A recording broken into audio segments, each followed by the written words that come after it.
নমস্কাৰ। আজিৰ ক্লাছত আমি অসমীয়া অংকীয়া নাট্য সাহিত্যৰ বিষয়ে আলোচনা কৰিম। প্ৰথমতে আমি অংকীয়া নাট্য সাহিত্য কি হয় সেই বিষয়ে জানি লোৱা হওক। অসমীয়া নাট্য সাহিত্যৰ জনক হ'ল মহাপুৰুষ শ্ৰীমন্ত শংকৰদেৱ। শংকৰদেৱৰ দ্বাৰা ৰচিত নাটৰ সংখ্যা ৬খন। অংকীয়া নাটৰ অভিনয়ক ভাওনা বুলি কোৱা হয়। অংকীয়া ভাওনাৰ আগতে বাদ্য বজাই ৰাগ সাধনা কৰা অংশক ধেমালি বুলি কোৱা হয়। এই নাটসমূহ ব্ৰজাৱলী ভাষাত ৰচিত। ব্ৰজাৱলী ভাষাৰ প্ৰধান উপাদান মৈথিলী আৰু অসমীয়া।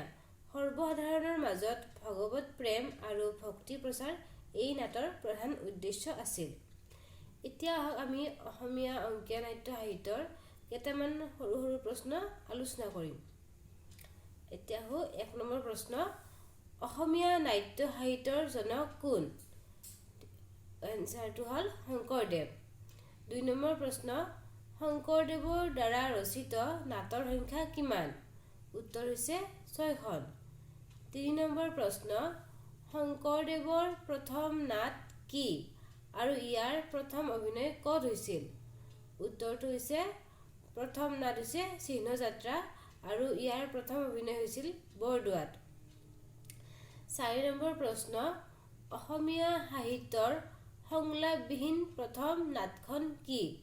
উত্তৰটো হৈছে চিহ্নযাত্ৰা। ৫ নম্বৰ প্ৰশ্নলৈ আহোঁ। অসমীয়া অংকীয়া নাটৰ অভিনয়ক কি বুলি কোৱা হয়?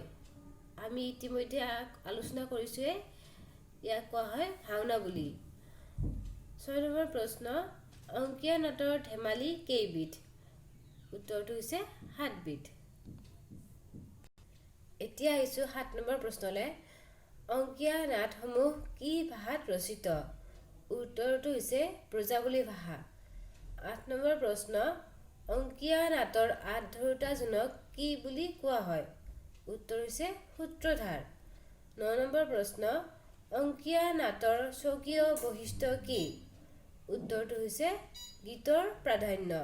অংকীয়া নাটসমূহত গীতৰ প্ৰাধান্য দেখা যায়।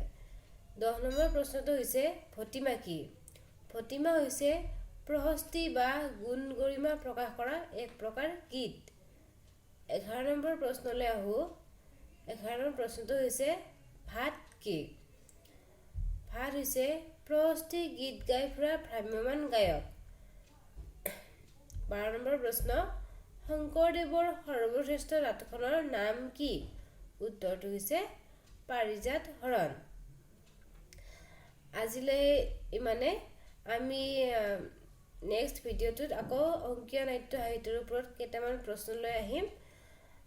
যদি আমাৰ ভিডিঅ'টো ভাল লাগিছে তেনেহ'লে লাইক কৰি দিব আৰু লগৰ বন্ধু বান্ধৱীৰ লগত শ্বেয়াৰ কৰি দিব আৰু আমাৰ চেনেলটো ছাবস্ক্ৰাইব কৰি ল'ব।